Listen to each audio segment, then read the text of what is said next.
رؤية أن الله ينور قلوبنا وقوالبنا مع تقى الهدى والعفاف والموت على دين الإسلام والإيمان بلا محنة ولا امتحان بحق الزيد ولد عدنان ولكل نية صالحة وعلمنا وسلفنا الصالح وإلى حضرة النبي وآل النبي بسر الفاتحة. بالله من الشيطان الرجيم. بسم الله الرحمن الرحيم.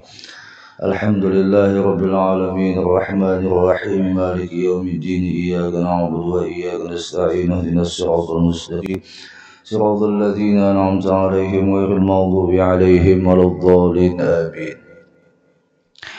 السلام عليكم ورحمة الله وبركاته. الحمد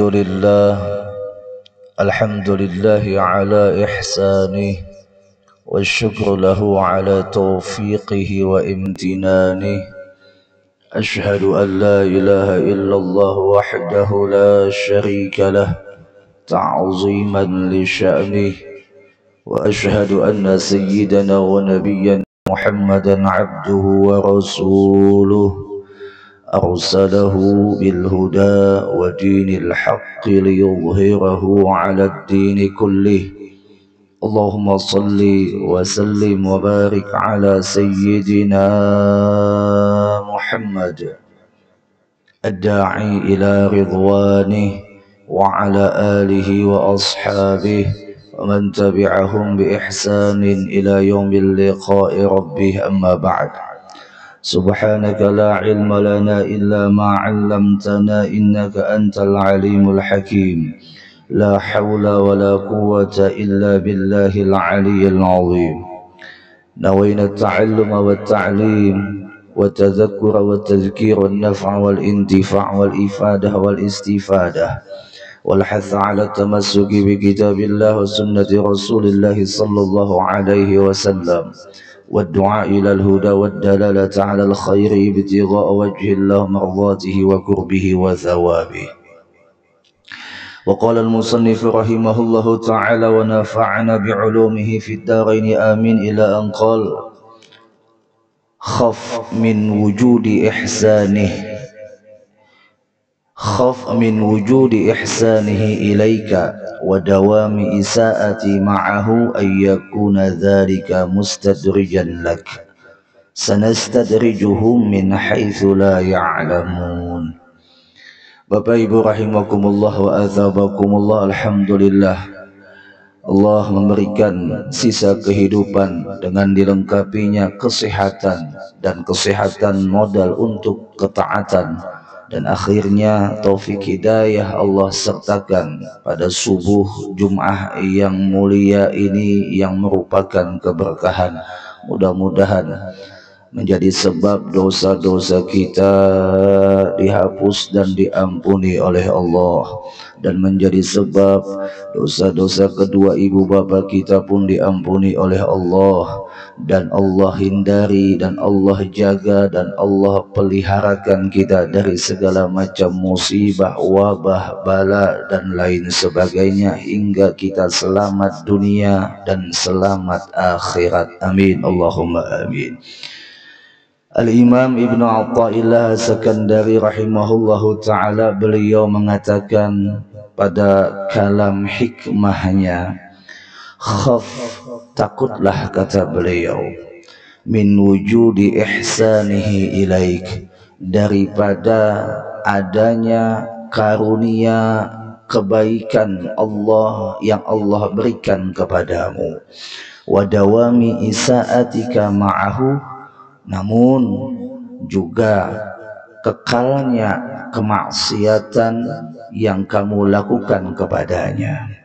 Ayyakuna dzalika, adalah yang demikian itu tidak lain kecuali istidrajan lak, merupakan istidraj bagimu. Sebagaimana firman Allah, sanastadrijuhum min haitsu la ya'lamun. Allah memberikan dengan iradahnya, yaitu istidraj kepada mereka sekira-kira mereka tidak menyadarinya, itu adalah istidraj. Siapa aja orang yang mendapatkan istidraj, apa yang menyebabkan orang itu dibiarkan oleh Allah dalam ranah istidraj? Yang pertama disebutkan di dalam firman Allah, walladzina kadzdzabu biayatina sanastadrijuhum min haitsu la ya'lamun. Orang yang mendustakan ayat-ayat Allah, orang yang tidak percaya dengan janji Allah, orang yang tidak sepenuhnya murni 100% takut kepada Allah, orang seperti ini akan diberikan oleh Allah istidraj. Sudah dibahas pada pertemuan sebelumnya bahwa yang namanya istidraj itu kumunul mihnah fi ainil minnah, yaitu azab yang terselubung di balik nikmat, di balik pemberian. Sekira apa orang ini diberikan oleh Allah istidraj, sekira orang ini agar mendapatkan penyesalan yang tiada habisnya. Orang ini akan mendapatkan tumpukan azab yang sedahsyat-dahsyatnya. Kenapa? Karena rahmat Allah sudah dicabut bagi dirinya. Tanda istidraj Bapak Ibu, orang ini sehat umpama, tapi tidak dibawa taat, dan dia tidak pernah sakit, sepanjang hidupnya sehat aja. Padahal gawiannya mabuk, tenggeng, ya kah, gonta-ganti perempuan, tapi tidak pernah terdengar orang ini sakit, sehat saja terus. Dan sehatnya dibiarkan oleh Allah dalam kemaksiatan, sehingga ketika dia mengata di dalam hatinya, aku disayang Tuhan loh, begini-begini aku sehat, begini-begini aku nyaman, jadi kada perlu sembahyang, kada perlu puasa. Kalau sudah Allah berikan hidup nyaman, ya nyaman katanya. Nah, padahal dia tidak sadar Allah sedang memberikan bom waktu yang akan pada masanya itu bom meledak dan menghancurkan dirinya, baik di dunia apalagi nanti di akhirat. Yang kedua, yang menjadi orang itu mendapatkan istidraj sebabnya adalah fadharni wa may yukadzibu bihadzal hadits sanastadrijuhum min haitsu la ya'lamun. Di ayat yang lain disebutkan juga, ujar Allah, orang yang mendustakan ini hadis. Siapa? Mendustakan Rasul, mendustakan Nabi Muhammad, mendustakan risalah apa yang dibawakan oleh kekasihnya dan utusannya. Orang ini akan mendapatkan istidraj. Ya Rabb, mudah-mudahan jangan sampai ketika Allah berikan sehat, sehat itu istidraj. Na'udzubillah. Hendak memindandui kesehatan, kenikmatan harta, kenikmatan pangkat, jabatan, kelapangan hidup, kalau semuanya itu mengarah selalu kepada maksiat dan tidak mempengaruhi, tidak ada sedikit pun ujian, tidak ada sedikit pun kesempitan, tidak ada sedikit pun halangan dan rintangan, ketahuilah itulah istidraj. Itulah istidraj. Allah. Sebuah kisah, dulu seorang laki-laki dari Bani Israel pernah mengatakan kepada Allah, yang dimana dia mengatakan, ya Rabb, asaituk, wahai Tuhan, aku telah bermaksiat kepadamu. Limadha anta la tu'aqibuni, tapi kenapa pian kada mau hukum ulun? Ulun ini maksiat lawan pian loh, tapi kenapa pian kada ma'adzab ulun? Harta ulun malah tambah terus bertambah, pangkat ulun terus naik, dan ulun tidak pernah merasakan sakit. Ujar laki-laki di zaman Bani Israel ini. Dijawab oleh Allah, kam min uqubatin li 'alaik wa anta la tash'ur. Berapa banyak hukuman daripadaku yang aku timpakan atasmu, tapi kamu tidak merasakan itu hukuman. Inna jumuda 'ainaik wa kasawata qalbik istidrajum minni wa 'uqubah law 'aqalta, kata Allah.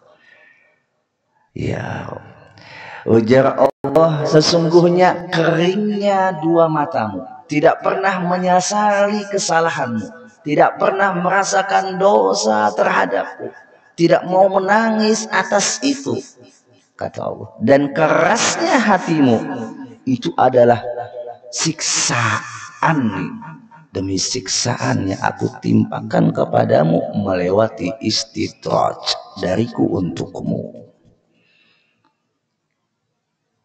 Lau aqalta, jikalau kamu memikirkannya, maka kamu akan tahu bahwa ketika adanya nikmat menjauhkanmu kepadaku, itu adalah azab dan siksa yang tidak kamu rasa. Percuma punya sehat, tapi sehat kita semakin jauh dengan Allah. Percuma kita punya harta, tapi harta kita membawa kita jauh dengan Allah.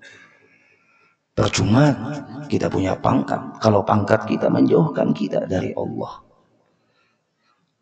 Kalau semua apapun kenikmatan dunia ini yang kita itu rasa nikmat, ketika dia menjauhkan kita kepada Allah, itu bukan nikmah tapi niqmah.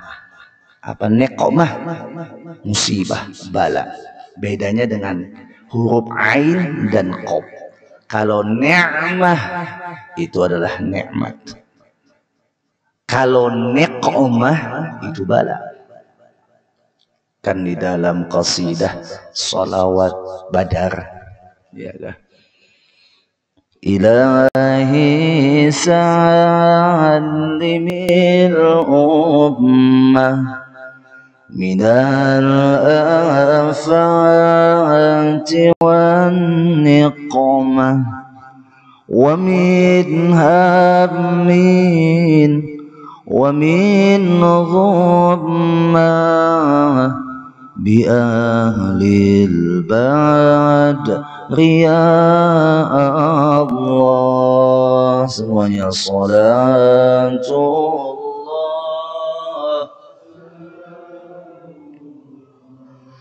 ala taha rasulillah, salatullah salamullah ala yasin habibillah.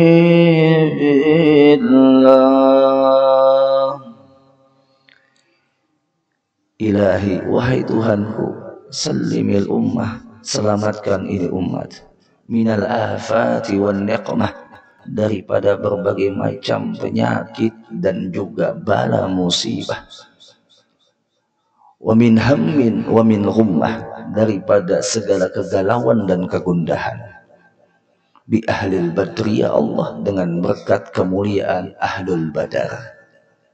Ini namanya tawassul. Allah,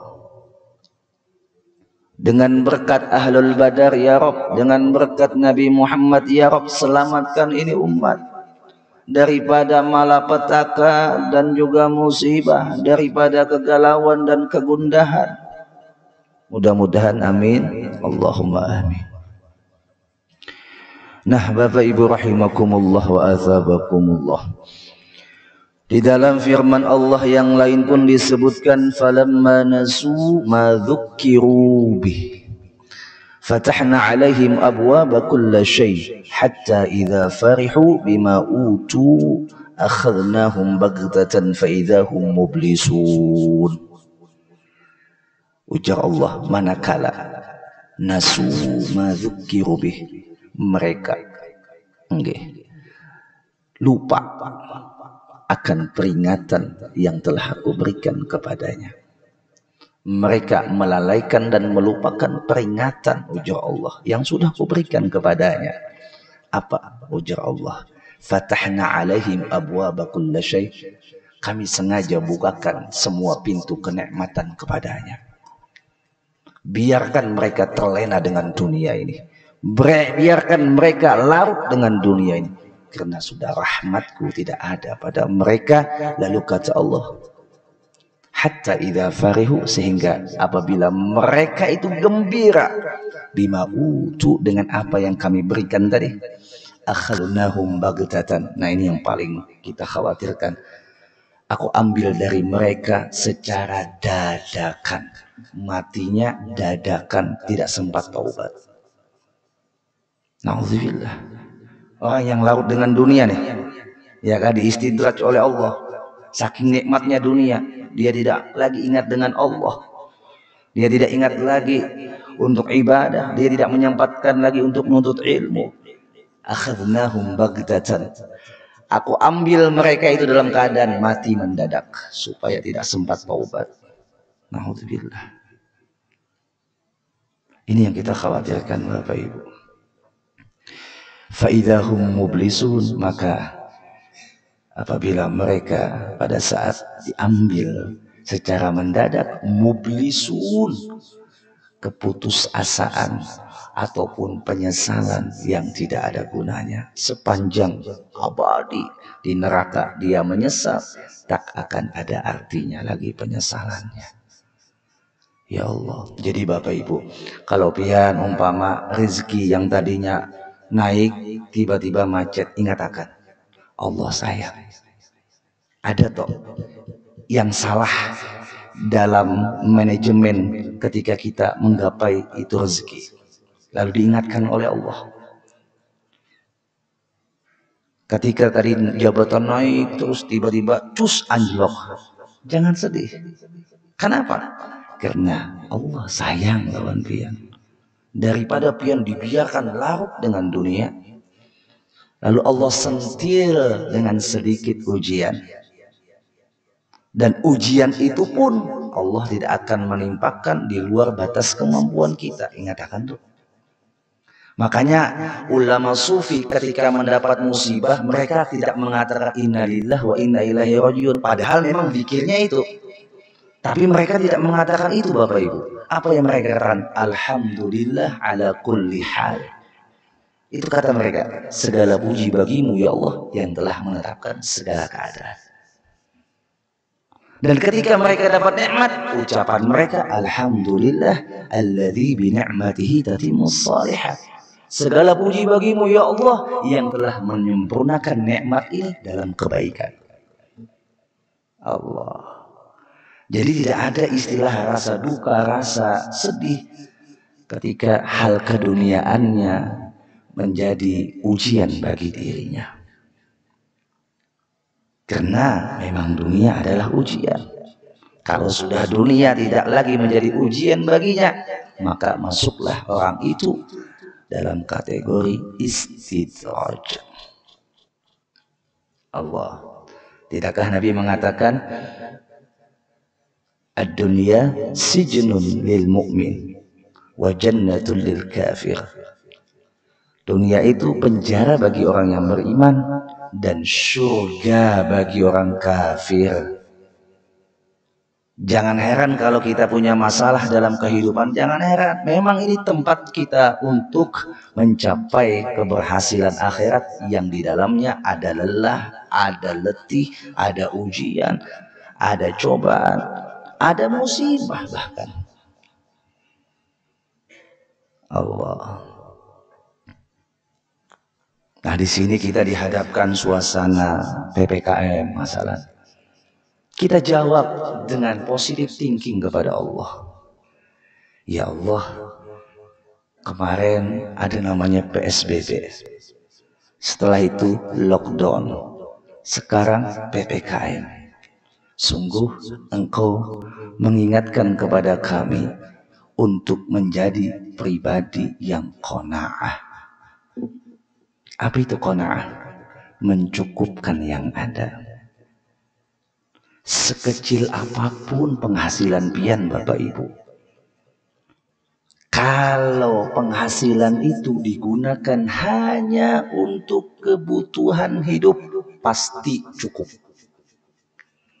Tapi sebaliknya, sebesar apapun penghasilan pian, kalau penghasilan itu digunakan untuk gaya hidup, maka tidak akan pernah cukup. Jamaah, disinilah ketika kita seumpama dihadapkan suasana PPKM. Ini baru PPKM. Bagaimana kalau diuji dengan kemarau panjang seperti zaman Nabi Yusuf? Paceklik, tidak ada makanan, disimpan, ditimbun itu makanan masing-masing orang kaya yang punya modal banyak. Dia beli itu beras, dia timbun, dia tidak peduli dengan orang yang miskin. Tapi ya tadi orang qanaah menanggapinya tidak gegabah. Allah, sungguh indah pelajaran yang pian berikan kepada kami. Kenapa? Karena setiap pelajaran Engkau ya Rabb ingin menghebatkan kualitas kehambaan kami kepadamu. Hanya manusia hebat yang terus siap diuji. Hanya manusia pecundang yang tak sanggup dengan diuji. Betul atau tidak jamaah? Allah, tidakkah sudah kita sering mendengar asyaddun nasi balaan al-anbiya, thumma al-awliya, thumma al-ulama, thumma al-amthal fal amthal. Ujar Nabi ini. Sedahsyat-dahsyatnya ujian manusia, yang pertama kelas yang paling tinggi, rating yang paling tinggi ujiannya adalah para nabi. Sekelas nabi ujiannya berat. Ada yang ringan ujiannya. Ayo, adalah kita disuruh melatih ataupun mengorbankan untuk membuktikan iman kita kepada Allah dengan menyembelih anak. Hanya Nabi Ibrahim. Andai kata, si fulan, ikam bujugang beriman lawan aku, ujar Allah. Sekarang sembelih anak ikam. Apa kita? Tapi tidak. Allah tidak menyuruh kita menyembelih anak. Allah tidak menyuruh kita seperti dahsyatnya Nabiullah Nuh alaihi salam yang ditenggelamkan oleh Allah dunia semuanya, bahkan anak dan istrinya pun ikut hanyut mati. Sedih. Ujar Nabi Nuh, ya Rabb, ulun meminta kepadamu untuk diturunkan azab ini bukan kepada anak dan istri ulun. Apa kata Allah? Ya Nuh, innahu laisa min ahlik. Wahai Nuh, sesungguhnya itu anak bukan lagi dari keluargamu. Tapi apa boleh daya, rasa kemanusiaan ada di dalam hati Nuh. Ya Rabb, itu anak lu. La, ujar Allah, bukan lagi anakmu. Kenapa? Ya tadi, karena tidak mau mengiringi jalan orang tuanya menuju keselamatan, Allah putus hubungan antara anak dengan orang tua. Dahsyatnya ujian Nabi Nuh, 950 tahun dakwah, yang ikut hanya 80 orang Bapak Ibu. 950 tahun. Nih, berapa orang yang hadir nih, Masya Allah. Ya kan? Ratusan nih. Apalagi mau dihitung malaikatnya. Ya kan? Nabi Nuh 950 tahun hidup dakwah, 80 aja pengikutnya. Ayo pikirkan kan, partai mana yang sanggup bertahan mun pengikutnya hanya 80? Jemaah, enggak ada yang sanggup bertahan.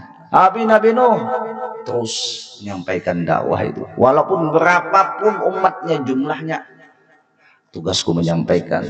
Selanjutnya yang memberikan hidayah Engkau ya Rabb. Tidakkah kita melihat Nabi kita Muhammad SAW belum lagi lahir ke dunia, Abbas Sidin sudah wafat. Iya. Hidup dalam keadaan yang serba sederhana. Padahal andai saja Nabi kita memohon kepada Allah, ya Rabb, jadikanlah Jabal Uhud menjadi emas semuanya. Bim salah bim, abrakadabra jadi emas. Kabul doa Nabi kita. Tidak ada hijab doa Nabi kita kepada Allah, langsung diijabah oleh Allah. Tapi Nabi kita paham, hidup seperti ini adalah bentuk kasih sayang Allah kepadaku. Nah, kita ini maaf hal minta itu sadar atau tidak sadar, tapi ya harus belajar, mudah-mudahan terus bisa sadar apa ketujuh mahwal Tuhan. Jujur ada, kita tuh ketujuh mahwal Tuhan. Buktinya dikasih umpama pasangan aja nih dulu lah, dikasih bini, lakian, kasih bini, ya Allah, kenapa aku bisa bini yang kayak ini? Jaka aku bisa bini nang kayak itu. Nah, ujar Tuhan mahwal aku nih.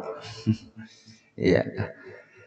Baik buruknya bini, baik buruknya pasangan kita tergantung kitanya menyikapinya.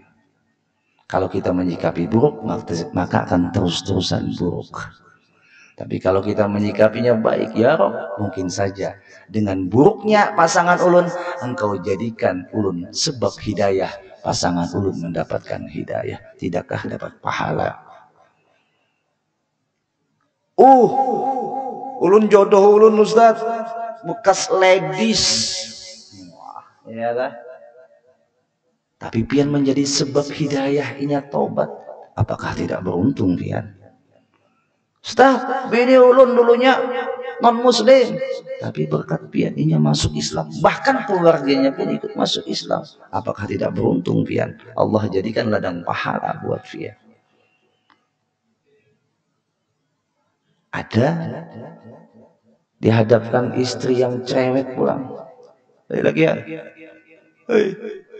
Ayo bangun di depan bini yang cerewet. Aduh Ustaz, sakit kepala. Tapi karena pian menjawabnya kada mahwal Tuhan, seperti Syekh Abdurrahman Bajal Haban. Beliau ini berada di Tarim Hadramaut, Yaman. Seorang wali diangkat menjadi wali oleh sebab satu aja. Ibadah kan lebih banyak, cuman sebuting. Sabar menghadapi bini yang cerewet. Lagi ya. Bisa jadi karena Allah hendak mengangkat pian jadi wali, ujian pian bini pian cerewet. Sabar pian diangkat oleh Allah jadi wali. Tidakkah istrinya Sayyidina Umar lebih garang daripada Sayyidina Umar? Ya, ketika pulang Sayyidina Umar, bininya Sayyidina Umar diam aja. Kenapa? Sayyidina Umar paham. Oh, ini ujian. Allah hendak menaikkan levelku melewati ikam. Tapi kasihan aja Bang bebiniannya. Amuninya kada paham dengan sikapnya seperti itu mendatangkan murkanya Tuhan, maka dia tidak akan berubah. Tapi kalau dia paham dengan sebab kewalian yang jadi sebab di mana lakinya jadi wali oleh sebab cerewetnya, Allah bisa saja karena walinya seorang suaminya tadi mengangkatkan doa dan akhirnya istrinya mendapatkan hidayah. Sebagai penutup, di zaman dulu ada namanya Syekh Abu Bakar bin Salim. Ini pas kebetulan haul sidin. Beliau ini terkenal dengan sebutan Maula La'inat. Syekh Abu Bakar bin Salim ini karomahnya, beliau bukan saja yang sifatnya menyalahi adat seperti yang bisa begini bisa begitu, tidak seperti itu aja, bahkan keistiqomahannya yang susah untuk kita ikutin. Pertama, Syekh Abu Bakar bin Salim ini keistiqomahannya pertama adalah beliau sholat subuh selama 40 tahun memakai wudhu isya. 40 tahun kada lekang wudhu isya beliau pakai ke sholat subuh. Berarti apa? Berarti apa Bapak Ibu? Kada guring.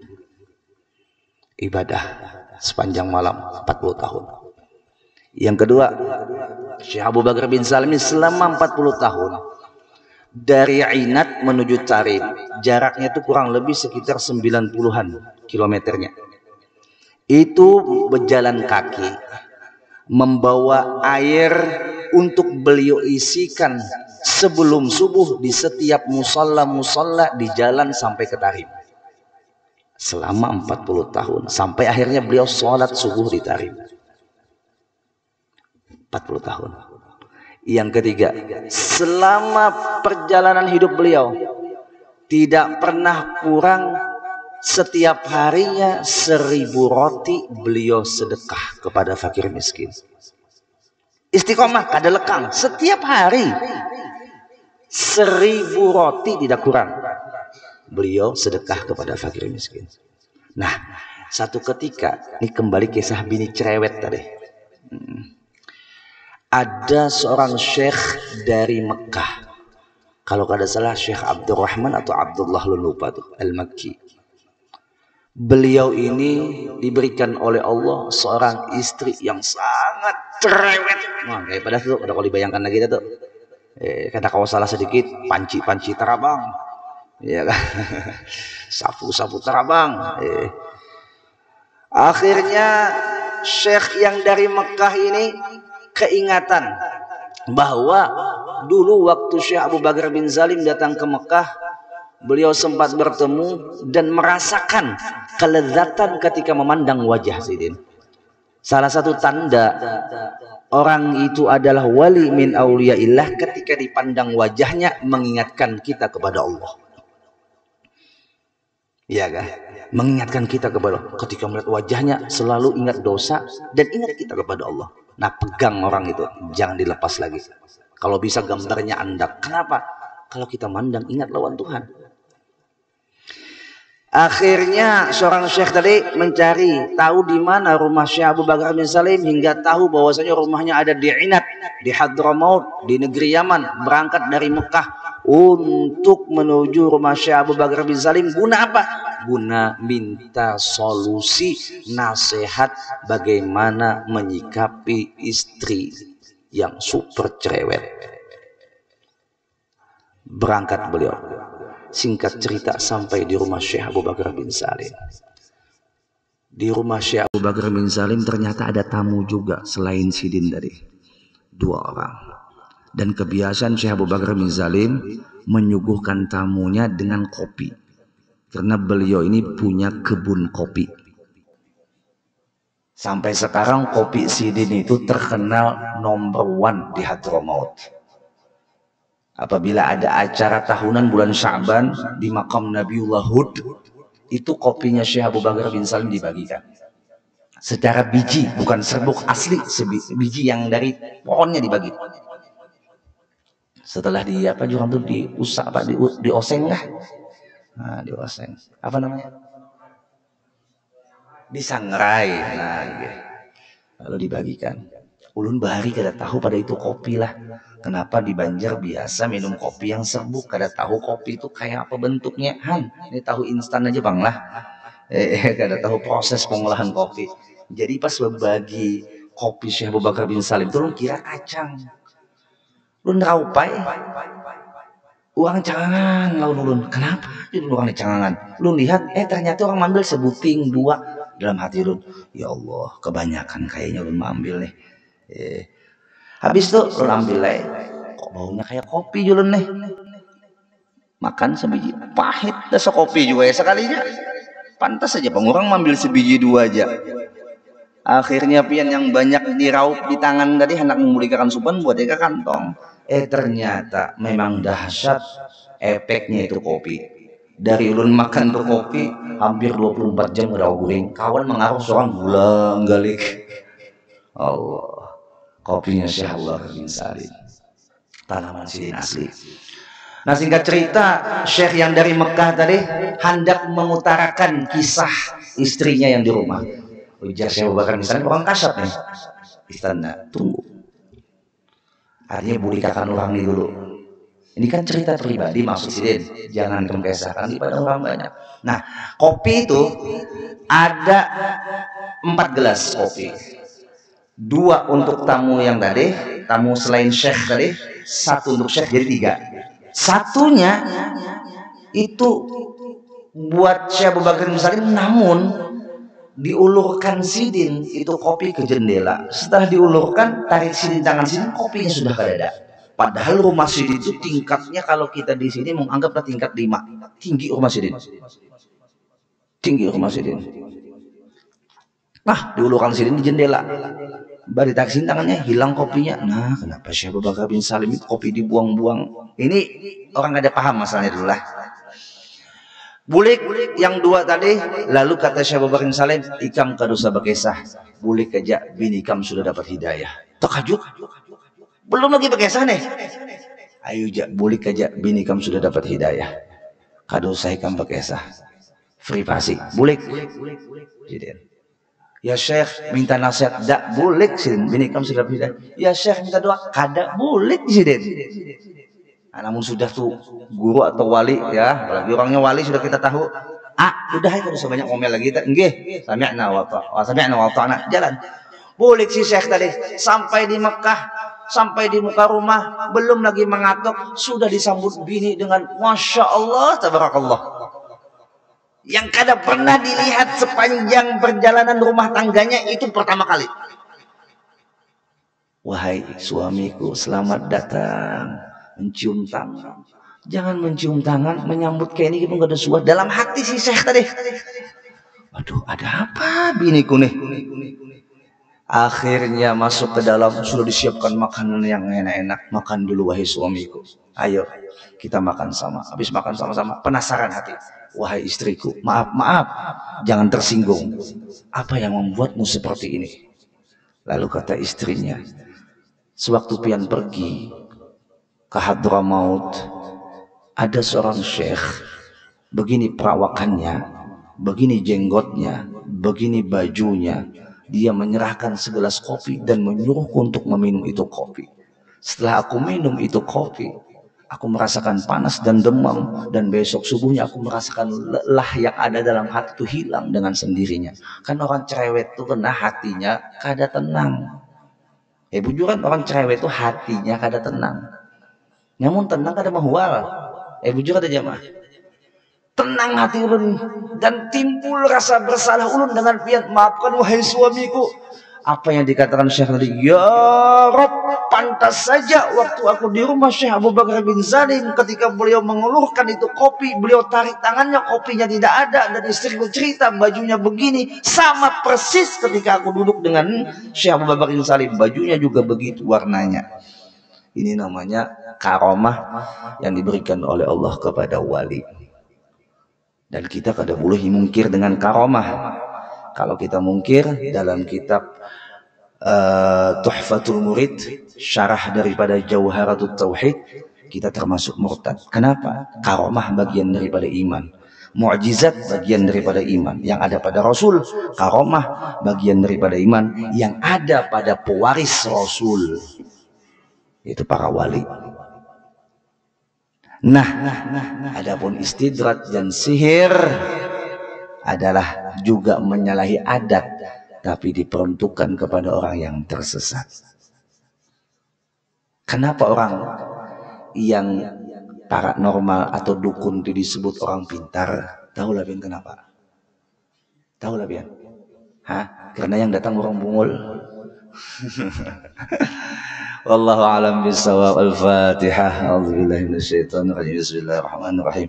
Alhamdulillahirabbil alamin arrahmanirrahim.